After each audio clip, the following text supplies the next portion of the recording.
నమస్కారం ఫ్రెండ్స్, మనము ఇవాళ మల్లన్న ఆఫీస్పై కల్వకుంట్ల కవిత అనుచరులు చేసిన దాడి మనం చూసాం. ఇప్పుడు బీసీలు ఒక ఆయుధంగా మారుతారో లేదో కానీ బీసీల చేతుల్లో ఆయుధంగా మారడానికి తీన్మార్ మల్లన్న, కవిత, రాజకీయ పార్టీలు ఆరాట పడుతున్నాయి. ఇది మాత్రం సుస్పష్టం. బీసీలు వీళ్లకు మద్దతు తెలియజేస్తారో లేదో కానీ వీళ్ళ కాన్సన్ట్రేషన్ మొత్తం బీసీలపై ఉంది. మంచి మార్గం ఎప్పటి నుంచో ఒకటే స్టాండ్ తీసుకుంది. బీసీల ఉద్యమం రిజర్వేషన్ ద్వారా మళ్ళీ సాధ్యం అయ్యేది కష్టం. అంటే బడుగు బలహీన వర్గాలకు రిజర్వేషన్ ఇవ్వాలా లేదా, క్రీమీ లేయర్ తొలగించాలి అంటే క్రీమీ లేయర్లో వచ్చేవాళ్ళని తొలగించాలి. ఇప్పుడు ఎస్సీ ఎస్టీలలో కూడా వర్గీకరణ. ఈ వర్గీకరణలు, ఈ సబ్ డివిజన్ అంటే ఆ వర్గాలే కోరుకున్నాయి, ఈ డివిజన్ కావాలి, మా హక్కులు మాకు కావాలి. అందరి కులాలలో సబ్ కులాలు ఉంటాయి. అంటే ఆ కులాల లోపల ఉన్న చిన్న చిన్న వర్గాలలో విభేదాలు సృష్టించబడ్డాయి. ఈ సృష్టి ఎలా జరిగింది అంటే, ఈ బీసీలు, బ్యాక్వర్డ్ కాస్ట్ వీళ్ళనంతా ఎప్పుడు వీళ్ళు ఏకం కావడానికి ట్రై చేస్తారు, అప్పుడు వీళ్ళలో హక్కులు కోసం కొట్లాడండి అని ఉసిగొల్పి వీళ్ళలో విభేదాలు తెప్పియడానికి అన్ని రాజకీయ పార్టీలు సన్నద్ధమై వాళ్ళ పనిలో వాళ్ళు బిజీగా ఉంటారు. అయితే ఇప్పుడు బీసీల కోసం కొట్లాడేది ఎవరు అని మనం క్లియర్గా చూస్తే, ఒక రాష్ట్రాన్ని, ఒక దేశాన్ని విచ్ఛిన్నం చేసే విధంగా మల్లన్న బిహేవియర్ ఉంది. అంటే ప్రతి దాంట్లో కూడా బీసీ కోట. ఇప్పుడు మల్లన్న జోక్స్ మామూలుగా లేవు. రైతు బంధుకు 5,500 కోట్ల బీసీ జనాభా ప్రకారం రైతు బంధు అప్పు తెస్తే, అంటే బీసీలను ఎత్తిన 5,500 కోట్లు పడుతుంది, కానీ బీసీ ఫార్మర్స్కి 3,600 కోట్లు మాత్రమే రైతు బంధు ఇస్తున్నారు అనేది హాస్యాస్పదం. ఇప్పుడు ట్యాక్స్ కట్టేవాడు, నేను కట్టిన ట్యాక్స్ ప్రకారం నా ఇంటి ముందు రోడ్డు పడాల్సిందే, నేను సంవత్సరానికి 50 లక్షల ట్యాక్స్ కడుతున్నా కనుక 2 ఏళ్ళ ముందేసిన రోడ్డు మళ్ళీ ఈ సంవత్సరం నా ఇంటి ముందే వేయాల్సింది అన్నట్టే ఉంది. అంటే ఎవడు ఎంత కాంట్రిబ్యూట్ చేస్తాడు, ఇక్కడ కాంట్రిబ్యూషన్ కూడా లేదు. జనాభా ప్రాతిపదికన మాకు రావాల్సిన హక్కు. ఎంత విచిత్రంగా ఉందో అండి. అంటే ఎవరు ఎక్కువ పుట్టిస్తారో వాళ్ళకే హక్కు ఎక్కువ కావాలి. వాడి సొసైటీలో ట్యాక్స్ కాంట్రిబ్యూషన్ బీసీలది ఎంత ఉంది అని లెక్క తీసినా అనుకోండి, నా అటువంటివాడు తిక్కరేగి ఒక ప్రశ్న వేసిండు అనుకోండి, బీసీలది ట్యాక్స్ కాంట్రిబ్యూషన్ దేశంలో ఎంతుంది లేదా తెలంగాణలో ఎంతుంది అని లెక్కేశాను అనుకోండి. ఇప్పుడు రేపేమంటాడంటే బీసీల ఎంత తాగుతారో వాళ్ళ కోటా తీసి పక్కా పెట్టండి, ఇన్ని బీర్లు బీసీలే మాత్రం తాగాలి, ఇన్ని పీపాలు విస్కీ బీసీలు మాత్రమే తాగాలి అంటే జనాభా ప్రాతిపదికన మీకు రిజర్వేషన్ ప్రతి ఒక్క దాంట్లో కావాలన్నా. అసలు మీ దాంట్లో ఐకమత్యం ఎంత ఉంది? బీసీలలో వందల కులాలు ఉన్నాయి, సబ్సెక్షన్లు ఉన్నాయి. వీళ్ళనంతా మళ్ళీ నాకు లిస్ట్ ఇస్తే పలకడానికి కూడా రాలేదు చాలాసార్లు. అంటే ఆ కులాల లిస్ట్ ఇచ్చినా చదవడానికి రాని స్థితిలో మల్లన్న ఉన్నాడు. ఆయన బీసీ గళం ఎత్తుకున్నాడు, ప్రతి దాంట్లో బీసీ అంటాడు. అగ్రవర్ణాలు బీసీని అణగదొక్కుతున్నాను, సిగ్గుపడాలి.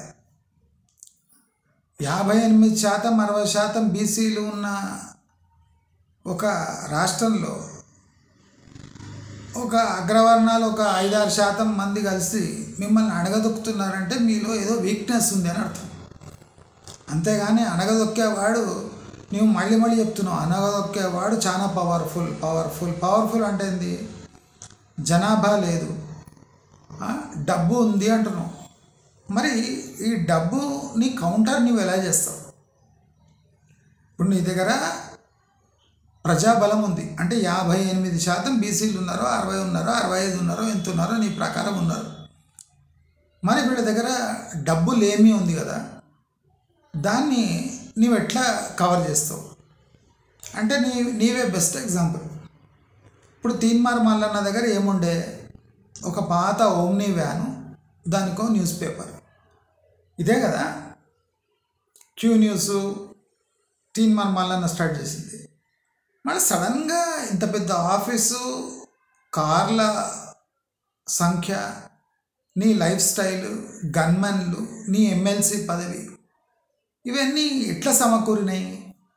ఎమ్మెల్సీ జీతం మీద నువ్వు ఇవన్నీ మెయింటైన్ చేస్తున్నావు అంటే న్యాచురల్లీ బీసీలు ఏం చేస్తారో అదే చేసిండ్రు, నువ్వు అదే చేసినావు. ఎక్కడనో కాంప్రమైజ్ అయ్యాను, ఎవరినో బ్లాక్మెయిల్ చేసినావు అంటే నేనేమంటా, జనాభా ప్రాతిపదికన 58% మీరుంటే ఇలాంటి పనులు ఎందుకు చేయాలి? ఎలక్షన్లో ఒక పార్టీ పెట్టి బీసీల పార్టీ అని తీసి అందరికీ ఎమ్మెల్యే టికెట్లు ఇచ్చి గెలిపియాలి, ఈజీగా గెలవాలి కదా. మరి స్థానిక సంస్థ ఎన్నికల్లో ఇప్పుడు పంచాయతీలోనే మీ బీసీ రిజర్వేషన్ ప్రకారం మీకు 52 ఎంత ఇస్తే అంత బీసీలకు ఇస్తే బీసీలు గెలుస్తారా? ఇప్పుడు అన్ని పొలిటికల్ పార్టీస్కి ప్రాబ్లం వచ్చింది అదే. ఎవరికి ఇచ్చినా ఒకటే, ఎవడు వసూలు చేసి వాడు హైకమాండ్కి ఇవ్వాల్సిందే. కానీ ఇప్పుడు బీసీలకు ఇస్తే అట్లీస్ట్ గెలుస్తారా అంటే డౌటే. ఇప్పుడు 58%, 60-65% బీసీలు ఉన్నారు, ఇంకా ఎక్కువ ఉన్నారని చెప్తున్నారు, కరెక్టే. మరి బీసీలందరూ ఏకమైతే అసలు ఎవడు గెలవాడు, మీరే గెలుస్తారు. అన్రిజర్వ్డ్ పోస్ట్లో కూడా బీసీ ఓట్లు ఎక్కువనే, మరి అక్కడ కూడా మీరు గెలుస్తారు కదా. మరి ఎందుకు ఫెయిల్ అవుతున్నారు? ఎందుకంటే మీ లీడర్షిప్ ప్రాపర్గా లేదు. అంటే మల్లన్న లాంటి ప్రతి దాంట్లో కూడా బీసీ కోటా ఎత్తుకుతున్నాడు. ఇప్పుడు మనం అట్లా అంటే ఇప్పుడు జిహెచ్ఎంసీలో బీసీలే ఎక్కువ కాంట్రిబ్యూట్ చేయాలి, చెత్త తీసుకుపోతారు కదా, అక్కడ బీసీల చెత్త ఎక్కువ ఉంది. కావున బీసీలు నెలకు 180 రూపాయలు చెల్లించాలి చెత్త ఎత్తుకుపోవడానికి. అంటే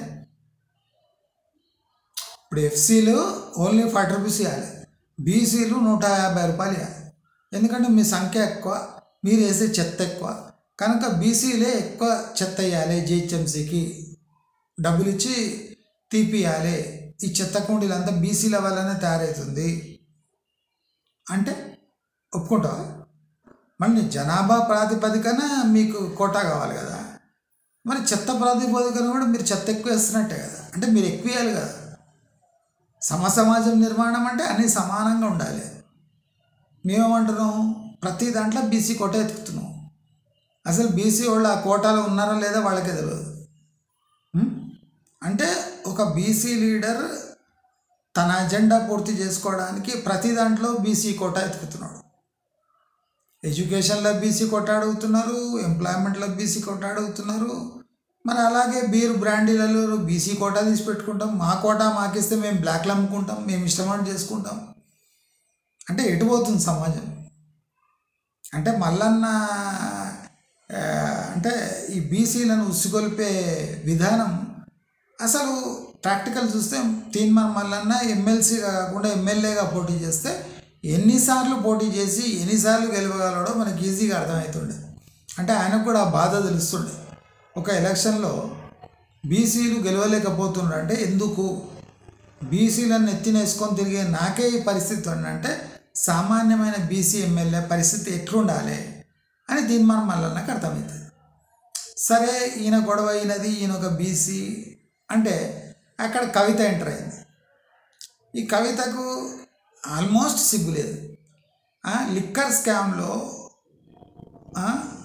బ్లాక్ అండ్ వైట్గా తేలిపోయి జైల్లో కూర్చొని వచ్చిన ఆమె ఇక్కడ వచ్చి చాలా ఎజెండాస్ ఉన్నాయి.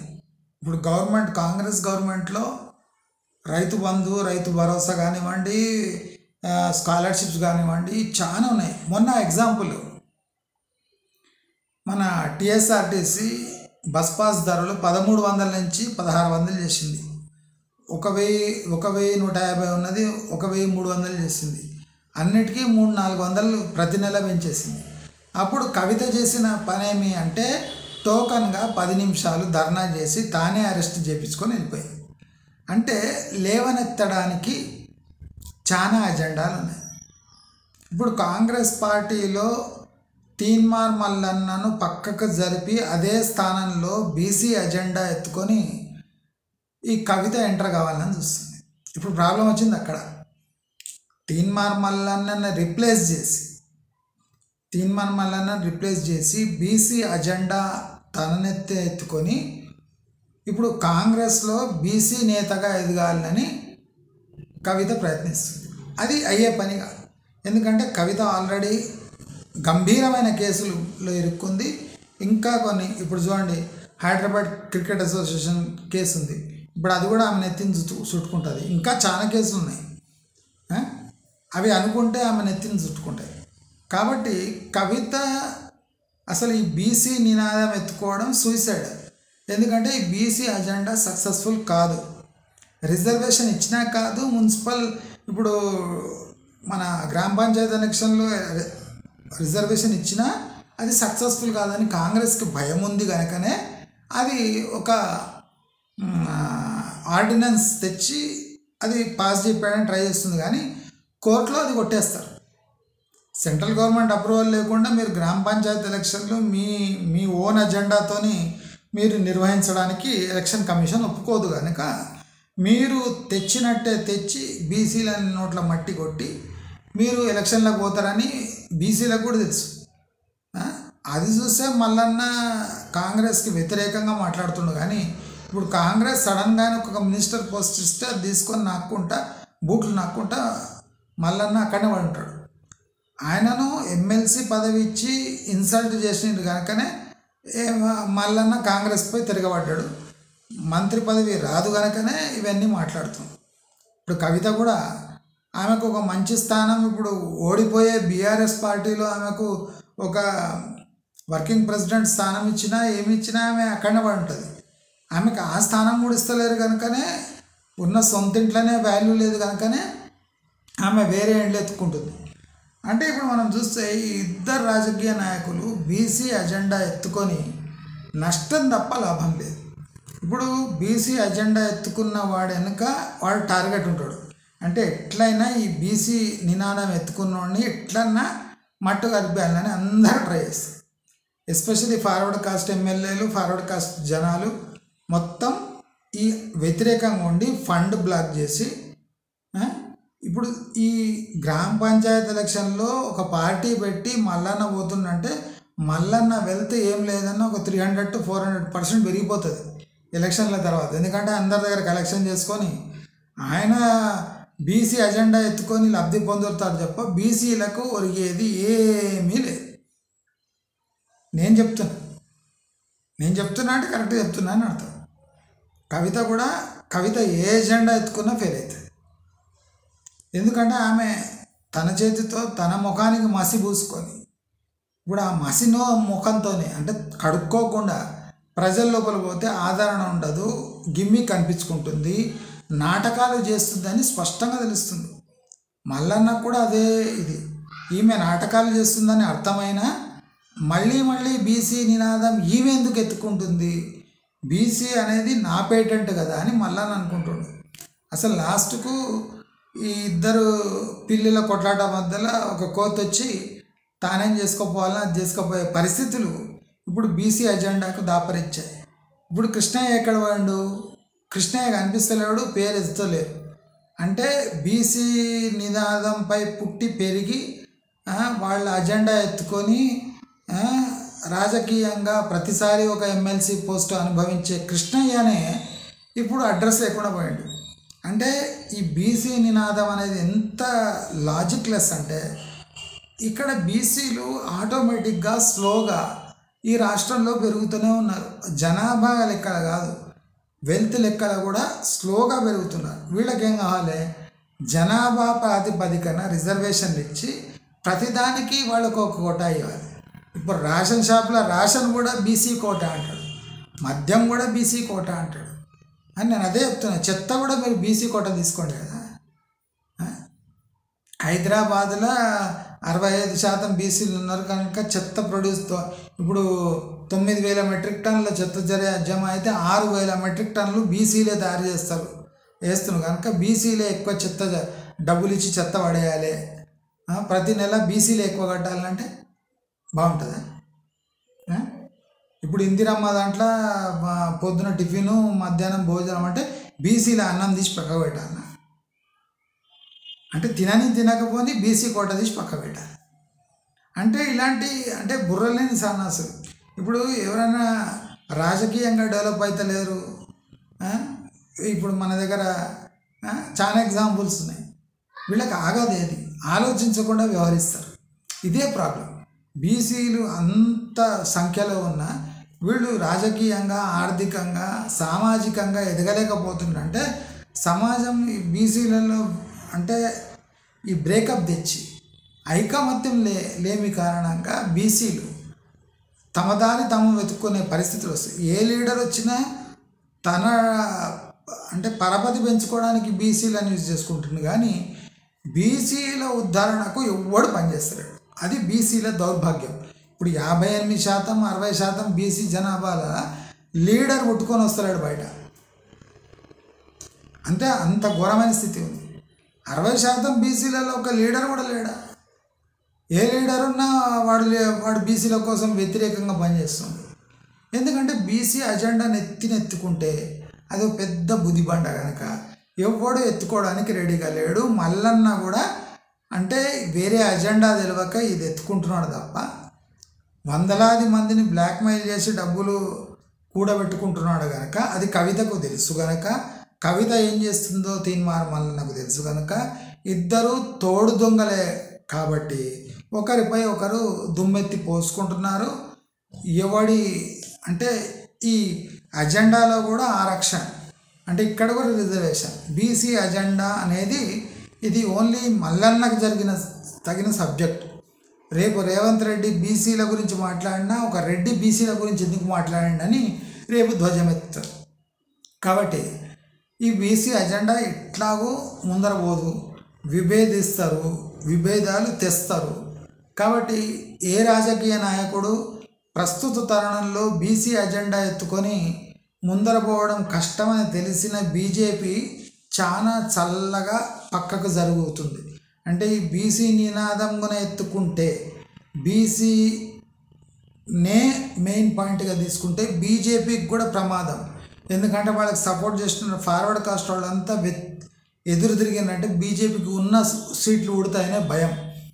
కనుక బీజేపీకి ఉన్న తెలివి వేరే పార్టీలకు కూడా వస్తుందని, బీసీ అజెండాను నెత్తికేసుకొని తిరిగితే మీకు రాజకీయంగా నష్టం తప్ప ప్రస్తుత తరుణంలో లాభాలు ఏమీ లేవని ఈ కల్వకుంట్ల కవిత కానీ తీన్మార్ మల్లన్న తెలుసుకుంటారని ఆశిస్తూ నమస్కారం.